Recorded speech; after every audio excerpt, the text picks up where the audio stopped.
Welcome back to Courtside Comparisons, presented by NerdWallet with first-time guest Jared McCain. And we are here in the Bahamas doing a first outdoor episode at 7:30 in the morning. So when Jared talks about his work ethic, he means it. Take us through the morning routine. Well, we have an amazing view at the hotel we're staying at. So right when I get up, use the restroom, of course. And then we head to the balcony. I keep my journal out there, so I just leave it out there, go to the balcony, and just kind of ponder at the view for a little bit, taking some nice gratitude, deep breaths. I journal, either do some breath work, or just taking the view. I'm just thinking about my life and what I'm grateful for. That's like the beginning start of my day. And then I usually have Kyle Lowry stuff waiting at my front door, and so I grab that. Meaning what? Be more specific. Meaning I have to take his stuff to the gym and pass it to him, make sure he gets all good for practice, and then I go eat some breakfast, and then we usually work out or get ready for practice, treatment, lift, do it all. Joel Embiid, following the team's third official practice here in the Bahamas, said, quote, that Jared McCain has been the best player at training camp. What do those words mean to you? It's pretty crazy just to see that and hear him say that, because it was my first time meeting him probably like a week ago now, and for him to say that is pretty insane coming from one of the best players in the NBA.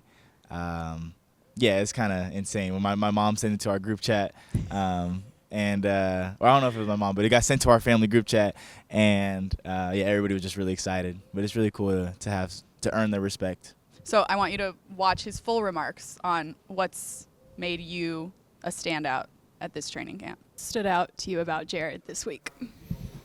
I mean, he competes. He's tough, competes, great shot. I mean, shot maker. I mean, he's been shooting. Appreciate that. He's been shooting the ball extremely well. Great energy.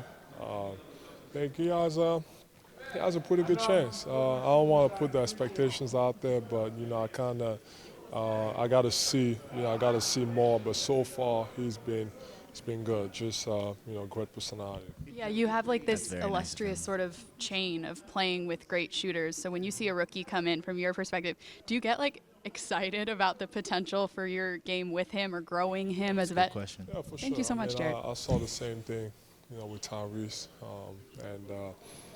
so it's exciting. I think, at the same, at this point, he seems to be more in control, more pace, to his game. But obviously both are great shooters, great personality. Seems to be always smiling for no reason. Look at them, always smiling for no reason. I don't know how many questions on that. What's the point of smiling? Jared McCain, what is the point of smiling? The point of smiling is to spread joy and love and positivity. I'm glad that you can teach Joel Embiid the Of point course. of smiling. And listen, Jared, Joel was high on Tyrese really, really early. And he doesn't speak this way about just everybody that walks through the doors. I remember Tyrese's first year, Joel was saying these types of things about him. So to have an MVP make these comparisons between you and an all-star, the point guard of your team, what does that mean to you?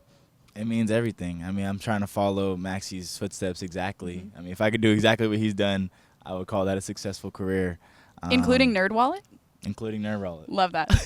But yeah, it's really cool that he mentions my competitiveness, because I think that's something that that's what I try and stand out with, just competing and just playing hard, and then obviously working hard. You obviously can make some shots here and there, so it's nice for him to notice that and just to see an MVP actually acknowledge that.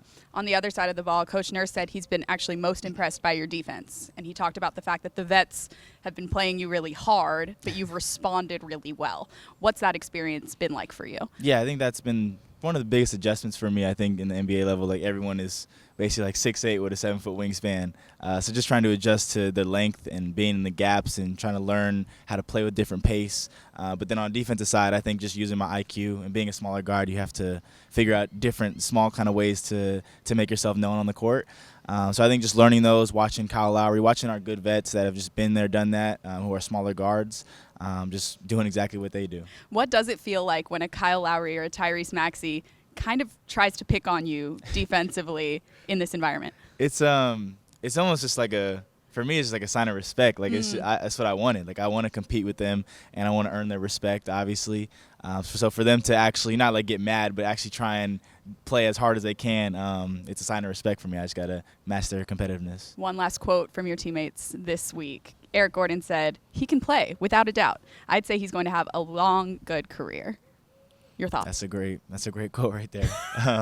Shout out EG.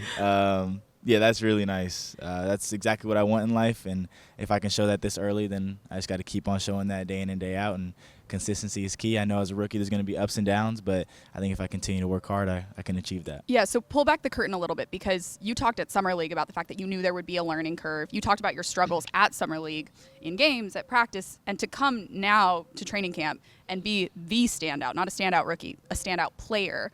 What did you do between Summer League and now that people didn't see? I just worked. I got in with Rico every single morning before practice. Yeah, just following whatever Maxey would do, doing a little more if I can. But yeah, just working on stuff that I need to work on. It being in the NBA, you have to do things that other people aren't willing to do, because everybody's good here. Everybody's the best player of the high school, college. So I have to just continue to do things that other people aren't willing to do. And throughout that time since Summer League, I've just been working on it, watching film, and learning as much as possible. You've now said it twice that you want to follow every step that Tyrese Maxey has taken to get to where he is now in this next 4 years for you. What are some of those steps that you've already taken?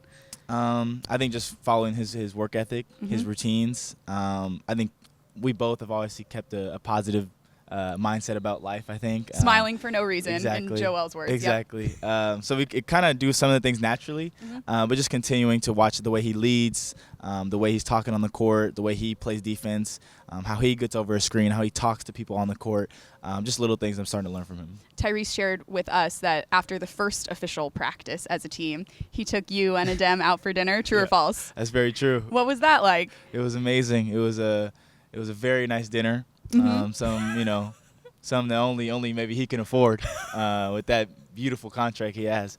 But yeah, it took us to a very nice dinner. It was very nice of him, paid for it. Great guy. What does it say about him, though, maybe finances aside, that so new in his latest contract that's a priority for him to share with you guys, to help lead you? You're not just following him, he's being an active leader. Yeah, I think it's exactly what a rookie wants. I mean, to have the vet, the starting point guard take you out to dinner, like it means something to you. I think you're trying to find your way. It feels like you're alone almost sometimes. It's a new environment for everybody. So for him to kind of put his time aside and hang out with us for a little bit, whether he liked it or not, it was very nice of him. And generationally, I remember Tyrese's vets taking him out for dinner during his first couple weeks. So 4 years from now, you'll still be maybe doing that for others? Maybe, yeah, probably.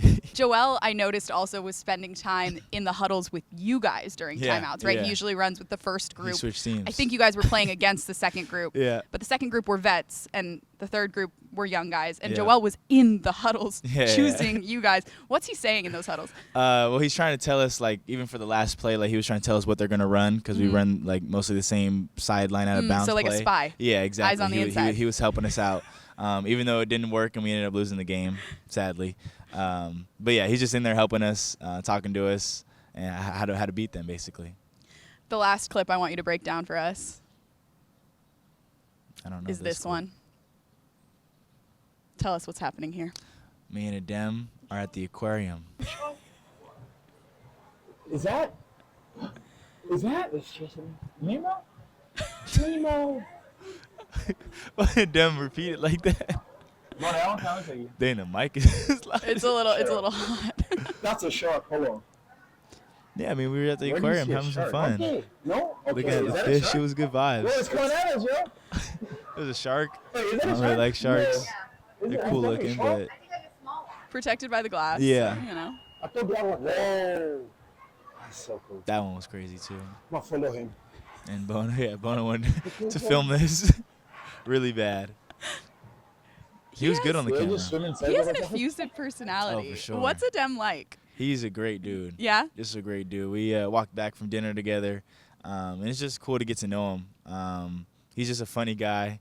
It's funny when he just talks about something I don't even know about Adem. He just knows what he's talking about, but he'll go on about it for a long time and just keep going on about it. He's enthusiastic Exactly. about his passions. Exactly. Okay, sure. So like when he has this camera, like this camera was out all the time. And he just wanted to record everything that was going on. How did he do at the Tyrese dinner on night one? He did great. Yeah. We were just asking Reese some questions about life, about the NBA life, and he had some questions too. Fabulous. Well, on behalf of Sixers fans everywhere, we are looking forward to watching you in a Dem this season. We're looking forward to seeing some of this stuff that we watched from practice out on the floor. Jared McCain, thank you so much for joining us Thank on you. Courtside Comparisons presented by NerdWallet. NerdWallet.